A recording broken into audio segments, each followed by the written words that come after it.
In August of 2019, I traveled some 8,000 miles from Oregon to Indonesia with a family of 6. While traveling and living with them, I became a surrogate part of their family, but I also missed my own family.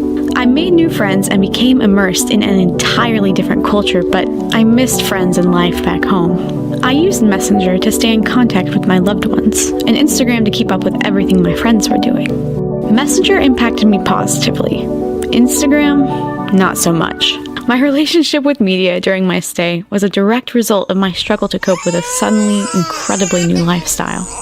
My day-to-day life now revolved entirely around my new family, particularly the 4 kids. I accompanied the family to ease their trip overseas and watched their kids, who were ages 6, 3, 2, and 4 months. I did that while the parents worked and learned the language. In order to help them build a strong foundation in country, I decided to stay with them for 4 months, from August to December. I poured my heart into those kids. I played with them, cared for them, and loved them even when they were hard to love. What happened, bud? What happened? I don't think he meant to do it. I think he did it on accident. I constantly had to remind myself that while these changes were difficult for me, the transition was even more incomprehensible to them. Often, though, I also felt like a small, lost child. I wanted to find the stability that I was trying to give the kids. The Messenger app gave me some of that stability. It helped me stay connected with my loved ones. Being 8,000 miles away from home presents a few barriers that potentially could have reduced my contact with loved ones. Normal calling or texting costs a fortune, and the 15-hour time difference makes it hard to find a time that works for both parties. Thankfully, Messenger provided me with a free, easy way to message, call, and video call my parents and best friend. One of my greatest and most recurring fears regarding the trip was how much I would miss my parents, but Messenger alleviated that fear. I video chatted with my mom regularly. We talk all the time when we're together, so seeing her face and hearing her voice was a welcome return to normalcy. Near the beginning of the trip, I would video call both mom and dad. The first time I called them while together, I hadn't seen my dad's face in over 2 weeks, so the moment we saw each other, we both started crying. The 3 of us did calls a few more times after that, but he eventually had to stop because they made him too sad, which I suppose is partially a testament to the app's video quality. Messenger mitigated the distance between us by making it possible for me to see their faces and hear their voices. I was not looking forward to being away from my friend Emmy. I worried that the distance would take a toll on our friendship. Before I left, we both expressed a strong desire to stay in contact. We have supported each other through hard times and celebrated together through good times, and we didn't want the time apart to change that. The time difference restricted us from regular conversation. To make up for this, she sent me enormously long messages.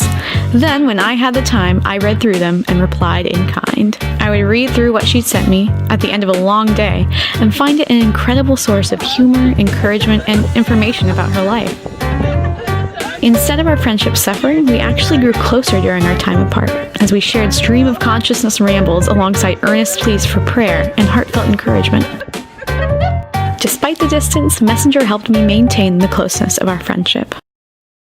It's hard to keep in contact with everyone, though. Instagram provided an alternative to messaging everyone that I missed. Instead of doing that, I could just see what was going on in their lives. But there were a couple tiny problems with that. As a rule, Instagram is a huge time sucker for me. Sure, I might have posted some pictures of the things I was experiencing, but I would mostly end up scrolling for ages. As a result, I would waste what little free time I had. And even checking up on friends proved dangerous. Seeing how others were living their lives sparked envy in me. Envy for their many talents, their sweet relationships, their perfect bodies, and the good times they were having.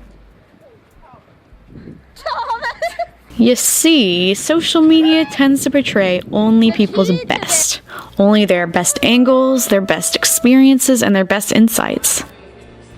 While I am objectively aware that someone's Instagram post is not a representative sample of their entire life, it's hard to actually apply that knowledge. And it was especially hard when my own life seemed so disappointing in comparison. I found myself envying others' looks and cute pictures while I sat sweating in baggy clothes. I envied their relationships as I spent every day in the house interacting with small children with no hope of meeting anyone. And most of all, I envied my closest friends' experiences as they went to the beach, on hikes, to the fair, to movies, and to each other's houses, and I couldn't go with them.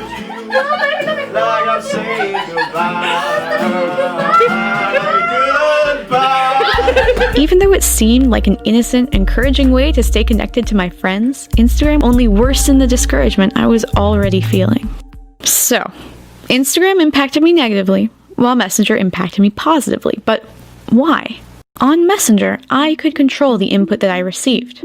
I could choose who I talked to, and to that extent, I could choose what aspects of their life I experienced. On Instagram, I encountered an influx of information that, while entertaining, was generally more than I needed or really wanted. Well, we've looked back through the media that impacted me most during my 4 months in Indonesia, but the question still remains. What was my overall media experience? Well, let's look at it this way. Sure, Instagram made me wish for things I couldn't have, but I'd hazard a guess that I may have wished for those things without it anyway. Maybe not to the same extent, but the sentiment definitely wasn't new to me. But Messenger was not something whose positive effects I could have replicated. I loved my surrogate family, but I needed to stay connected with my real family. That connection enabled me to have a far better experience across the world from them than I would have without it. Without them, I guess.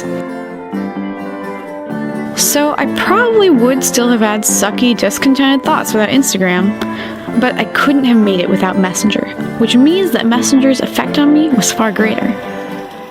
As a result, I'd have to say that my overall media experience was good.